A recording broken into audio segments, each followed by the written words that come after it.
Hello again, everybody. Welcome to another video lesson. Today we're looking at graphing logarithms. Graphing, one of your favorite subjects, one of your favorite topics that I know we cover, mixed with logarithms. So it's going to be fun.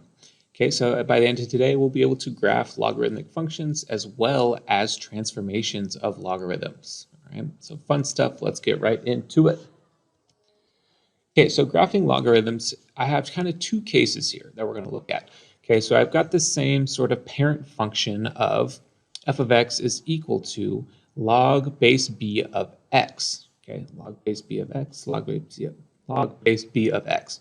Okay, the difference is when I have a b that is greater than 1 or a base that is in between 0 and 1. Okay, so it's kind of the same as when we had our exponential functions and we're looking at graphing those. We had these two kind of different situations here. So similar situations right now. Now think, I told you guys that logarithms were the inverses of exponential functions, right? So if I have an exponential function, exponential functions look something like this, right? Something like that. Okay, the inverse of anything should be reflected graphically about this line y equals x, right? Y equals x. It's going to be reflected about that line. So I should, when I'm graphing my logarithms, get a graph that looks something like this, right? It's going to be reflected about that line. Hopefully you can see that, okay? Now my exponential functions have a horizontal asymptote at the x-axis, right? Horizontal asymptote at the x-axis, especially if there are no transformations. So it makes sense then, hopefully we can see that that asymptote is going to change when I reflect about this line here, this y equals x line, and it's going to become a vertical asymptote on the y-axis. All right, if this is my x-axis and my y-axis, okay, my asymptote for an exponential equation on the x-axis for a logarithmic graph is going to be a vertical asymptote on the y-axis. So keep that in mind. Now, instead of having a restriction on our range for our, like we had for exponential functions, now for logarithmic functions, we're going to have some domain restrictions. Okay, so just keep that in mind. And I'll leave that graph up. Make sure you kind of jot that down so you know, so you can kind of see what we're doing. Okay, so I'll go ahead and put these two graphs up here. We take a look at these at the same time. Okay, so if my base is greater than 1 here, base is greater than 1, I'm going to have this generic shape that looks something like this. Okay, something like that. Okay, now remember, if my base is in between 0 and 1 for an exponential function, then it looks something like this, right? And that's a little bit more difficult to see when I reflect that about the xy axis. Okay, now it's going to look kind of similar. Okay, if this was my x and my y. Okay, let me go ahead and redraw that. So if I've got my axes here, okay, so if my base was in between 0 and 1, then it looks something like this, okay? Again, my horizontal asymptote is on the x-axis. So when I go ahead and reflect that, a little bit more difficult to see, but it's going to look something like that, okay? Again, I'm going to have this vertical asymptote on the y-axis now, okay? So if my base is in between 0 and 1, it's going to have this generic shape that we have here. Okay, so we'll take a look at this and just kind of use these generic shapes to make sure we're on the right track here in the future. Okay, but I want us to be cognizant of these three special points here. Okay, these three special points. Okay, I've got this point 1 over b, negative 1. Okay, that's a point. 1, 0, that's another point. And then b1, that's our third point. Okay, that's when b is greater than 1. And we do have the same points here. Okay, they just come in different orders. As I'm moving across my domain, first on if my base is greater than 1, I have this 1 over b, negative 1, that's my first point, and then b1 is my last point.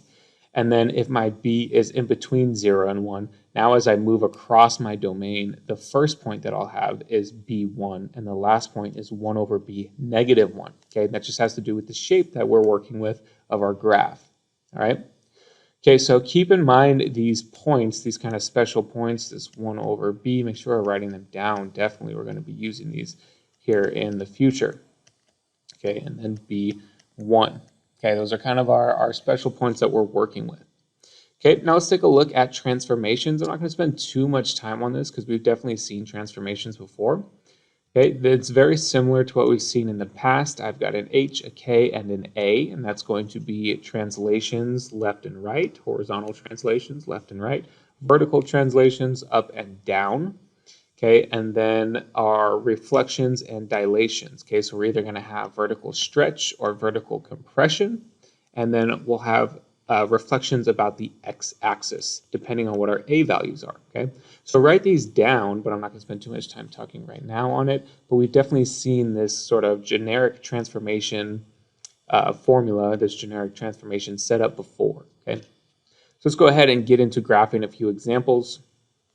Okay, if I've got this function f of x is equal to the log base 2 of x, okay, now keep in mind my base is 2, it's greater than 1, so this is going to be my generic shape here. So let's just keep that in mind as I'm building my graph, all right?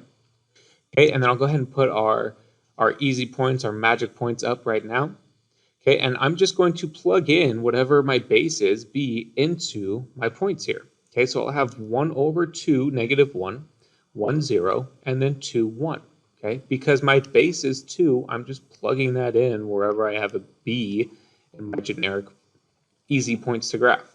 Okay, then if I go ahead and sketch that out or graph that out, okay, I've got this point, negative, or sorry, 1, 1/2, negative 1, 1, 0, and 2, 1. Okay, so that's what my graph is going to sort of look like. And again, keep in mind, I do have a vertical asymptote here on my f of x axis, or you might think of it as your y axis, right? Okay, so if you were to be sketching this, it would be incorrect for you to sketch it like this and cross the y axis. Okay, we do not want to do that. Don't do that. Okay, make sure you are getting close to, but eventually not crossing whatever your vertical asymptote is. Okay. Okay, let's take a look at our second example. Our b is in between, our base is in between 0 and 1. So we're going to have this generic shape here for our graph. Okay. Now we're going to do this one a little bit differently and kind of show you where these come from, where these points come from. Okay, so let's think about what the inverse of this is. Okay, so if I were to rewrite this in exponential form, that would be 1 over 8 to the f of x power is equal to x. Okay, and if I said, okay, let's find the inverse of this, well, the first thing we would do is we would swap f of x and x, right? And then we'd have to solve for f of x, but really we already have f of x solved, and that's going to be our inverse. So the inverse of this is 1 over 8 all raised to the power of x. Okay, I'll put some parentheses around there. So 1/8 to the x is our inverse of f of x. Okay, so let's go ahead and make some points, make a table with some points for the inverse of f of x. Okay, so if I pick some easy points, I've got x's of negative 1, 0, and 1. So if I say, okay, 1/8 to the negative 1 power, well, that's just 8, because that's the reciprocal here.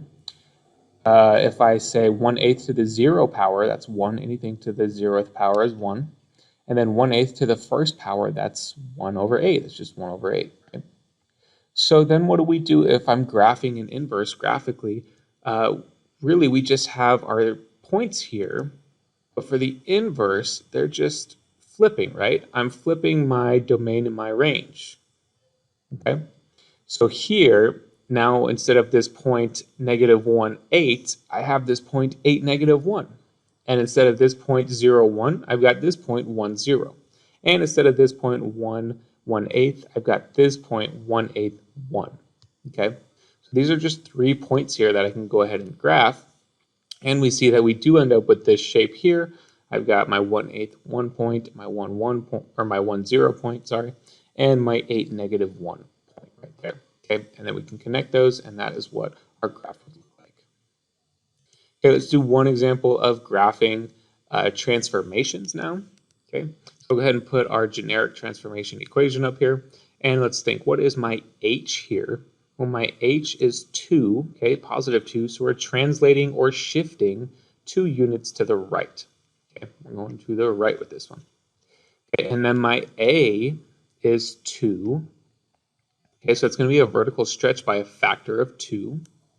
I don't have a k value here. K is 0, so I have no vertical translation or no vertical shift.